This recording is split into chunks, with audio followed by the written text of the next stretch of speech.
they end up doing the same thing over and over again. And what we need to do is break up this cycle and say that we have to stop this, because if not, it'll bankrupt and destroy our country and destroy our liberties.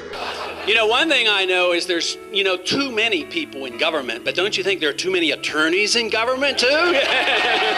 But we are obsessed and confused, and what does the federal government do? If you go out and plant hemp plants, you're going to go to jail. What's going on? And they'll tell you, oh no, it's a drug. Somebody might smoke it.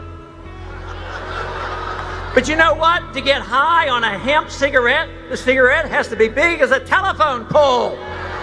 Where is it written in the Constitution that we should devise a Central Intelligence Agency to go and trade weapons with the Ayatollah and terrorists and then fight secret wars? There's no military advantage to our foreign policy. Think about the Philippines and the Democrats and Republican support for Marcos, or whether it was for Batista in Cuba, or whether it was for Somoza in Nicaragua, or whether it was for the Shah in Iran. The people turn against us and turn toward radical forms of government. So it's more practical to accept the position of the founders of this country, saying that the purpose of foreign policy is to defend this country and to be neutral in the affairs of the world. And you're saying now that we have to continue to borrow money from China to finance this empire that we can't afford? Let me see if I get this right. We need to borrow $10 billion from China, and then we give it to Musharraf, who's a military dictator who overthrew an elected government, and then we go to war. We lose all these lives promoting democracy in Iraq. I mean, what's going on here?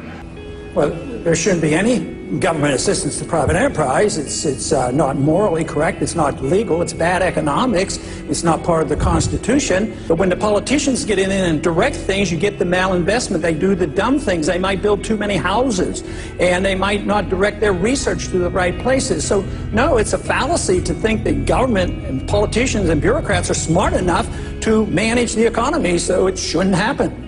Millions of tax dollars are spent on this type of computer surveillance, a disgusting procedure for a professed free society. But it's an ominous power. There is no other power greater than the power over money, the power to create and contract the money supply, the power to control the purchasing power of your money. Throughout history, this has proven to be the most sought-after monopolistic power of man. By what right do they do this? Is it any more moral to dilute the value of your purchasing power of the money you hold in your wallet than it is for the farmer to dilute the milk supply with water? It is our job to check up and find what the Federal Reserve has done, audit them, and find out who their buddies are that they're taking care of. We're advised against that. Don't we remember that when you sacrifice liberty for security, you lose both? That's what's happening in this country today. Because privacy, to me, means freedom. I mean, how can you have liberty without privacy and vice versa? I mean, whether you have Republicans or Democrats in office, government gets bigger, taxes go up, the deficit gets worse. If we make a mistake, we make it as a single country, the United States of America, not the divided states of America. When we make a mistake, it is the obligation of the people through their representatives to correct the mistake, not to continue the mistake. Instead of the newly inflated money being directed toward the stock market, it now finds its way into the rapidly expanding real estate bubble. This too will burst, as all bubbles do. The Fed, the Congress, or even foreign investors can't prevent the collapse of this bubble. Had government policy not actively encouraged over-investing in housing, and you go on to say because so many people will invest in housing, the damage will be catastrophic. Congressman, how could it be that you knew this on the banking committee in 2003 and nobody else did until after the collapse? Well, I would think the easiest explanation is Washington, D.C. is permeated by Keynesian economic thinking. Very few even know the name Austrian economics and understand the business cycle. And if the goal is to promote liberty, you can unify all segments. The freedom message brings us together. It doesn't divide us. I'll vote for impeachment. For all 4 articles? Yes, unenthusiastically, because I think the charges are way too mild. But I wish the Congress would address the unconstitutionality of presidents waging war. That, to me, is a lot more serious than Monica Lewinsky, let me tell you. It has nothing to do with national security. Matter of fact, our national security is more jeopardized by permitting this to happen because we're liable to start a war. We're liable to have our military men killed. We're liable to have more attacks on us by terrorists. But today, we have things turned upside down. We have the president declaring war and we say nothing, and the Congress micromanaging the war that shouldn't exist. What about the unintended consequence of supporting the KLA, who's supported by Osama bin Laden? You know, Osama bin Laden was our good friend because he was a freedom fighter in Afghanistan and we gave him our weapons and supported him. But then we found out he was not quite so friendly, so we arrested or captured a few of his men and he retaliated by bombing our embassies. Of course, we retaliated by bombing innocent chemical plants as well as people in Afghanistan that had nothing to do with it. So where are we now? We're back to supporting and working hard and just deliberating over, should we give weapons to the KLA? I mean, the whole thing is absurd. There's only one thing that we should do, and that is stop this funding and stop the war. You say, oh no, we're already too far in, that we can't. It's not supporting the troops. Well, who wants to come down here and challenge me and say that I don't support our troops? I support our troops. I've served in the military for 5 years. You say, well, no, they're in a quagmire and we have to help them. And this is the only way we can do it. So the president comes and asks us for $6 billion. And in Congress's infinite wisdom, we give him 13. You know, the price of gold today is $1,580. The dollar during these last 3 years was devalued almost 50%. Do you think gold is money? No. It's not money. Even if it had been money for 6,000 years, somebody reversed that and eliminated that economic law. Well, it's you know, it's an asset. I mean, it's the same. Would you say Treasury bills are money? I don't think they're money either, but they're a financial asset. Why do central banks hold it?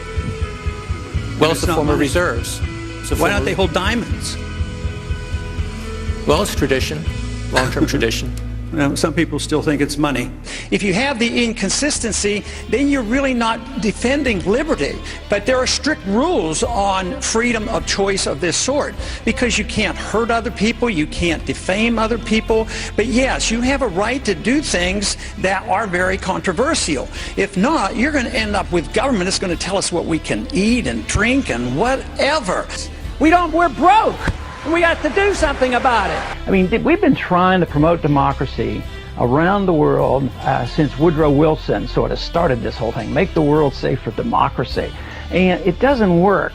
You only promote good values by setting good examples. So this idea that we can force things on people doesn't work. We tried it militarily in Vietnam. We walked away after losing the war, and now we're friends with Vietnam. We trade with them. They're more westernized and capitalized than they've been if we'd have stayed. But what she forgets, she's right. You know, the use of force, the government comes with a gun, they take money from you, and they build a highway that incidentally you can use because you don't have any other choices. But the money had to come from productive effort. She's saying it's the government. Who's the government? The government created nothing. The government, only they can do is steal and rob people with a gun and forcibly transfer wealth from one person to another. The purpose of government is to protect the secrecy and the privacy of all individuals, not the secrecy of government. The country goes to war under UN resolutions. I don't like big government in Washington. So I don't like this trend toward international government. We have a WTO that wants to control our drug industry, our nutritional products. So I'm against all that, but it's not so much as a sinister conspiracy. It's just knowledge is out there. If we look for it, you'll realize that our national sovereignty is under threat. if we wouldn't have been dependent on the federal government to set all the rules, which meant no guns and no resistance, then the terrorists may well have had second thoughts because the airlines would have had the responsibility. But we assumed the government was going to take care of us. After 9/11, instead of moving toward the direction of personal responsibility and private property and Second Amendment, we moved in the opposite direction. We turned it over to the federal government, and look at the mess we have now at airports. We've allowed our nation to be overtaxed and overregulated and overrun by bureaucrats. The founders would be ashamed of us for what we're putting up with. We detest the corporate side. We detest corporate power when it's gained through government power, government coercion. If it's a contract, the military-industrial complex is a pretty good example of how large industries benefit by big government. If corporations are large, and there's always free entry in a free market, if they're large because they serve the consumer, we don't worry too much about that because we know the consumers benefit. And then they started to gouge the people, there would immediately be competition. There always has to be free entry and free competition. But nobody's ever figured out where there's ever been a true monopoly in a free market system. All monopolies can be traced to some form of government protection. At the same time, you can't solve this problem until you get rid of the welfare state, because in a healthy economy, immigrants wouldn't be a threat to us. There would probably be a desire for more because we would be starved for workers. But today, they have become scapegoated because of the weak economy and the lowering of our standard of living. The idea of going and talking to attorneys totally baffles me. Why don't we just open up the Constitution and read it? You're not allowed to go to war without a declaration of war. We've had troops in Japan since World War II and in Germany. Why are we paying for their defense? I think the government should just be out of it. I think it should be done by the church or private contract, and we shouldn't have this argument. Who's married and who isn't married? I have my standards, but I shouldn't have to impose my standards on others. But when it comes to doing good for our neighbors, no matter how well intended, it doesn't justify taking those funds from somebody else. You can't just say, well, the government is supposed to do this, because when the government does it, they have no resources. They have to take it from somebody else, or they borrow it, or they print the money to do it. And then when you do that, you cause the prices to go up, so you've defeated the purpose and the intent of what you wanted to do. They lobby Congress, and they're running the medical system. So we have corporatism.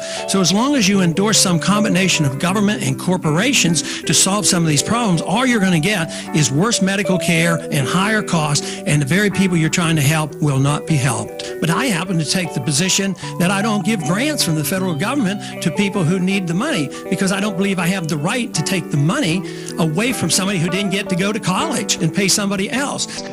If you were president, would you work to phase out the IRS? Immediately. That's what they call a softball. And you can only do that if you change our ideas about what the role of government ought to be.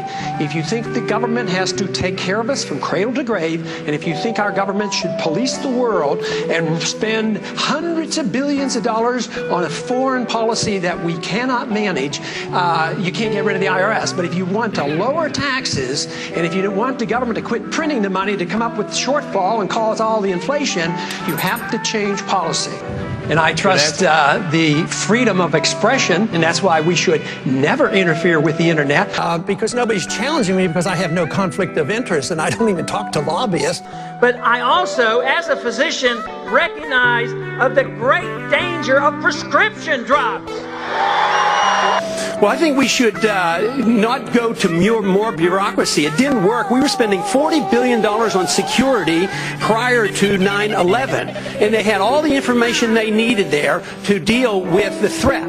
And it was inefficiency. So what do? We add a gigantic bureaucracy. Yes, in essence, if I leave it to the states, it's going to be up to the states. Up until this past century, for over 100 years they were legal. What you're inferring is, you know what?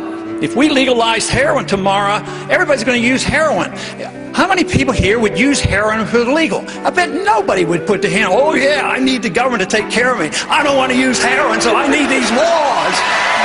We're depending on the creation of money out of thin air, which is nothing more than debasement of the currency. It's counterfeit. So the people who get to use the money first, which is created by the Federal Reserve System, benefit. So the money gravitates to the banks and to Wall Street. So that's why you have more billionaires than ever before. As long as we live beyond our means, we are destined to live beneath our means. It's always the poor people, those on retired incomes, that suffer the most. But the politicians and those who get to use the money first, like the military-industrial complex, they make a lot of money and they benefit from it.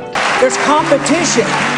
Quality goes up, the price goes down. Can you imagine what it would have been like if the Department of Homeland Security was in charge of finding one person or one company to make the cell phones? I mean, it would have been a total disaster. So when the government gets involved in the delivery of any service, whether it's education, medical care, or housing, they cause higher prices, lower quality, create bubbles, and they give us this mess that we're in. And we have to wise up and look at where the bubbles come from. It's from the Federal Reserve, and we should start by auditing the Fed, and then we should end the Fed.